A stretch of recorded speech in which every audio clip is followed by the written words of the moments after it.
Hello दोस्तों, नमस्कार। आपका हमारे चैनल पर स्वागत है। दोस्तों, यूट्यूब की दुनिया में मेरा पहला कदम है। मैं आप सबके बीच एक नई दोस्त बनकर आई हूँ। आशा करती हूँ कि आप लोग इस नए दोस्त का साथ देंगे।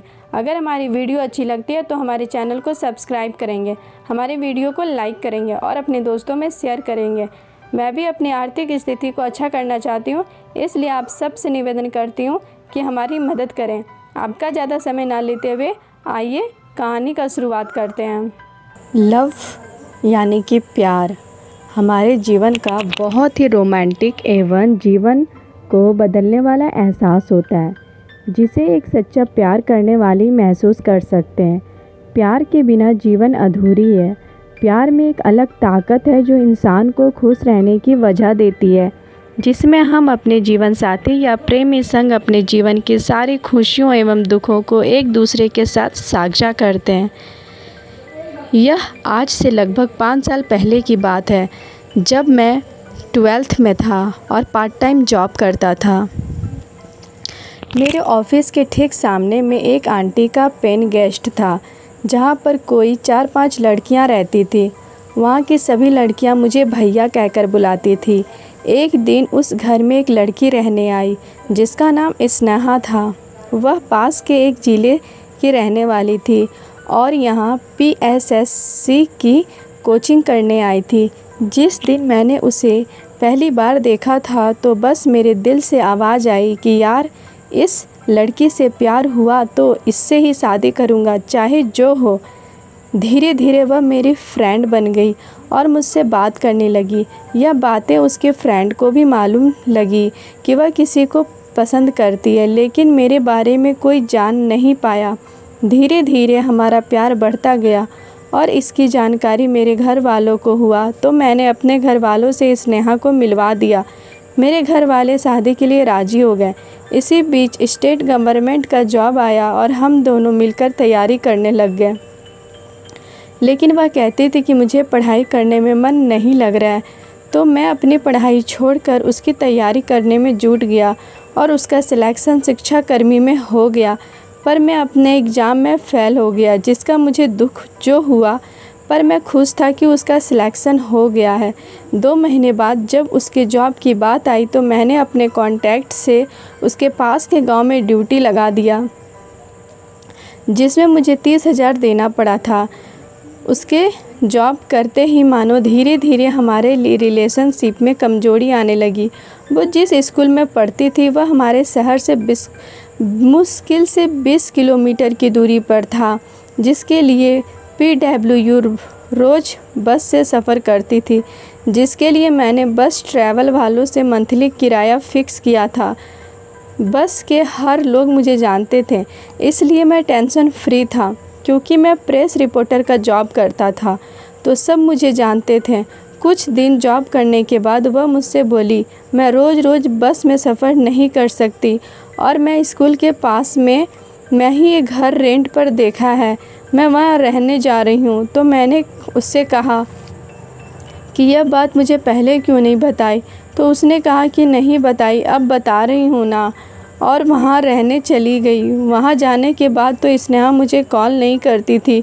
वह अगर करती थी तो एक दिन के बाद करती, और जब कभी मैं कॉल करके पूछता तो वह बहाना बना देती, कोई आ रहा है या मकान मालकिन है, कुछ भी कह देती। इस बीच में मेरे चाचा जी की शादी हुई तो उसे बुलाया गया। मेरे रिलेशन वालों ने सभी कहा कि अब राज भी अच्छा जगह सेटल हो गया है और यह भी जॉब करती है, तो अब दोनों की शादी करा दो। शादी का नाम सुनते ही स्नेहा ने कहा, मैं अभी शादी नहीं करना चाहती। तो मैंने कहा ठीक है, अगले साल कर लेंगे। कुछ दिन बाद स्नेहा ने मुझे फ़ोन किया और कहा, मैं घर आ रही हूँ, कुछ ज़रूरी बात करना है, और फ़ोन काट दिया और मेरे फ़ोन रिसीव नहीं की। जब वह घर आई तो मुझे मेरे रूम में बुलाकर कहा कि आज के बाद मैं उसे कॉल नहीं करूं और भूल जाऊं। तो मैंने कारण पूछा तो वह नहीं बताई और चली गई। उस दिन और उस रात में बहुत रोया। इस बीच में मैं हर रोज़ उसे फ़ोन करता और वहाँ मेरे फ़ोन नहीं उठाती। एक दिन मेरे दोस्तों ने बताया कि स्नेहा किसी लड़के के साथ मूवी देखने आई है। मैं वहाँ पहुँचा और उससे कारण जानना चाहा। उस लड़के ने मना किया बताने के लिए, तो मैंने और मेरे दोस्तों ने उस लड़के को वहीं पर पिटाई कर दी, थाने में ले जाकर अंदर करा दिया और स्नेहा से पूछा तो उसने फिर भी कुछ नहीं बताया और मुझे फैमिली की कसम देकर उसे थाने से छुड़वाने को कहा। मेरे फैमिली में बता दिया कि मजबूरी में मुझे उसे छुड़ाना पड़ा, लेकिन उस लड़के को वार्निंग दिया, आज के बाद अगर वो मुझे स्नेहा के आस-पास भी दिखा तो उससे बुरा हाल करूँगा। इधर एक दिन मैंने अपने दोस्त से फ़ोन से स्नेहा को कॉल किया और उसे मिलने के लिए बुलाया। जब वह मिलने के लिए आई तो मैंने कहा कि अगर तू उस लड़के को पसंद करती है तो मुझे बता दिया होता, मैं कुछ नहीं करता, और अगर तुम उस लड़के को चाहती हो तो आज के बाद ना तुमको फ़ोन करूँगा और ना ही मिलूँगा। इतना ही कहकर मैं वहाँ से चला गया। कुछ दिन मुझे मेरे ऑफिस से एक न्यूज़ के लिए कलेक्टर साहब के साथ उसके स्कूल गया तो वह मुझे देखकर डर गई, लेकिन मैंने उसके तरफ नहीं देखा, ना ही उससे कोई बातचीत की, मगर उसके स्कूल के स्टाफ मुझे जानते थे तो सब लोगों ने मुझसे बात की। इसी बीच उसके स्कूल में उसकी एक फ्रेंड थी जो हम दोनों के बारे में जानती थी। उसने मुझसे बात की और कहा कि आपसे बात करनी है। मैंने उसे अपना नंबर दिया और कहा कि कभी भी फ़ोन कर ले। जब उसने मुझे फ़ोन किया तो मैंने पूछा कि आप कौन, तो उसने कहा कि मैं बरखा स्नेहा के फ्रेंड। तो मैं अनजान बनकर बात करने की कॉल काट दिया। उसने कहा कि स्नेहा अपनी गलती पर अफसोस कर रही है और वह आपसे मिलना ठीक है कहकर उसे संडे को मिलने के लिए मॉल में बुलाया और मिलने के लिए गया।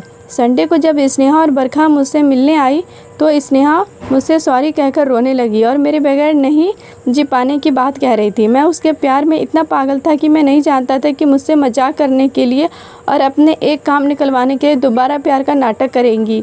एक हफ्ते बाद स्नेहा ने मुझे बताया कि उसका ट्रांसफ़र किसी दूसरे ज़िले में किया जा रहा है, तो मैंने अपनी सेटिंग के बल पर उसका ट्रांसफ़र रुकवा दिया। इस बीच मैंने स्नेहा से कहा कि अब वह शादी कर लेते हैं, तो उसने 1 महीने का मांगा और कहा कि उसके बाद शादी करेंगे। तो मैंने कहा ठीक है। 1 महीने तक हम दोनों की बातचीत होती रही। इसके बीच उसने 2 दिन अपने घर पर अपना सामान लाने के लिए बात कह गई। उसके बाद जब वह वहाँ से वापस आई, मैंने उसे फ़ोन लगाया तो उसने पहले मेरे कॉल नहीं उठाया और फिर मैंने दोबारा कॉल लगाया तो उसने फ़ोन उठाया और बात की। इस बीच मैंने उसे 1 महीने पहले की बात याद दिलाई। उसने कहा कि उसके घर वाले उसकी सगाई कर रहे हैं और वह शादी नहीं करने के बाद कहकर फ़ोन काट दी। मुझे भूल जाने की बात कही और दोबारा कभी फ़ोन नहीं उठाया।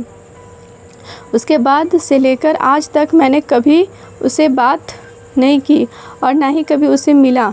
हाँ, लेकिन इस बीच 3 बार अपने आप को मार डालने की कोशिश कर चुका हूँ, जिससे आज यह हालत है कि मैं अपने घर से दूर रह रहा हूँ, क्योंकि मैं अपने घर जाता हूँ तो मुझे उसकी याद आती है।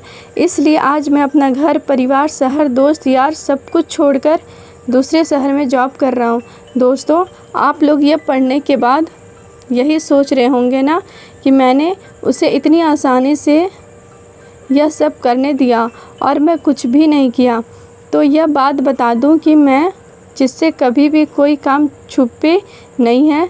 जब प्यार किया तो सबके सामने और अपने घर वालों को बताया भी और मिलाया भी, यहाँ तक कि मेरे रिश्तेदार जानते थे।